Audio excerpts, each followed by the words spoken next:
To this story now, the South African Social Security Agency believes it is cracking down on fraud.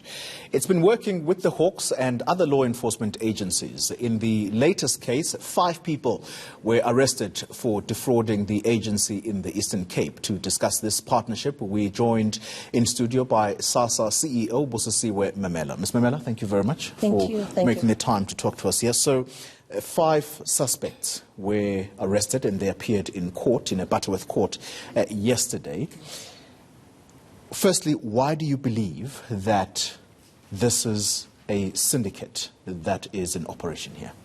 We believe it's a syndicate because over the past few months we've been working with law enforcement agencies, particularly in KZN and in Eastern Cape. And what we're finding is that there's much as we've established that there are people internally that get lured by criminals, that they are working with a bigger network outside that actually lures them, that is working with people within all the different structures that we affect, that we impact on, to make sure that we give grants to our beneficiaries. So the people that were arrested yesterday actually came from KZN, but they were in Eastern Cape, and clearly because they would not even give their proper addresses, that's why they were remanded to actually go back to court on the 28th. It's because they would not even give their proper addresses, but they came from KZN and they were in Eastern Cape.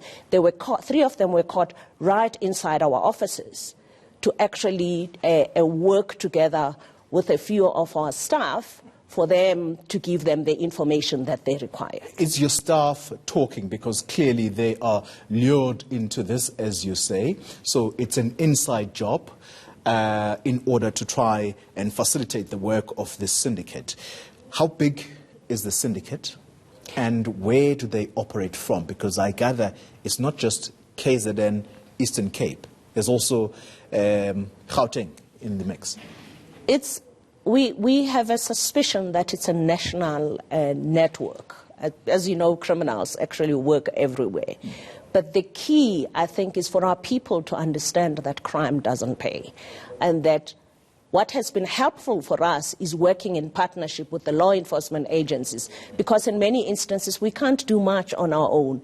We're just an agency that needs to ensure that grants get paid to the right people at the right time all the time. In practice, how is this done? So when these people, the 3, got caught in the Eastern Cape, what actually were they doing?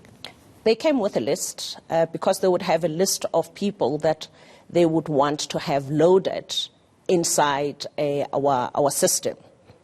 And these people would have ordinarily people that would theoretically qualify for grants, and the people that they would hope to work with inside our offices would load them on the system, and then they would go to the post office side, because we work for us to ensure that we provide a one-stop service. We have a post office people that work in our offices to provide cards to beneficiaries after they've gone through the process. They would then get the cards from the same office, and then they would actually go over time and withdraw the money, because they would then be loaded on the system.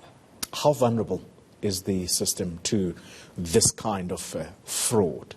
I think the key is for us to make sure that our people understand that we don't work for ourselves. We work for the state.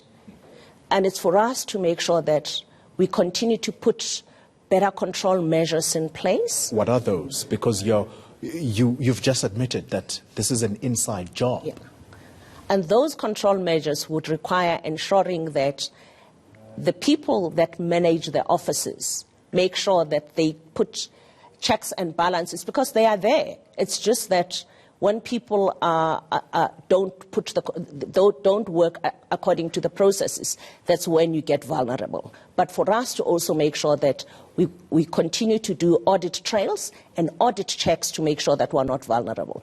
And I believe that in the past few months, we've been able to do that because we've been stopping many that would have gotten paid just before payday. Wow. So it's a process that we need to continue to keep checking, to keep improving, and for us to make sure that we put improved technological systems for us to be able to catch these on time. Just very briefly, you're working with the Hawks, but other law enforcement agencies. Yes. Which are these other? It would be the police, because over and above the Hawks, you need the police to be able to do the investigation. And what makes it easier with us working together is that we're able to tell them how our systems work so that they can make sure that they can actually prosecute, because without knowing our systems, they can't prosecute. Busisiwe Memela, thank you very much for making the time to come speak to us. She is the CEO of the South African Social Security Agency.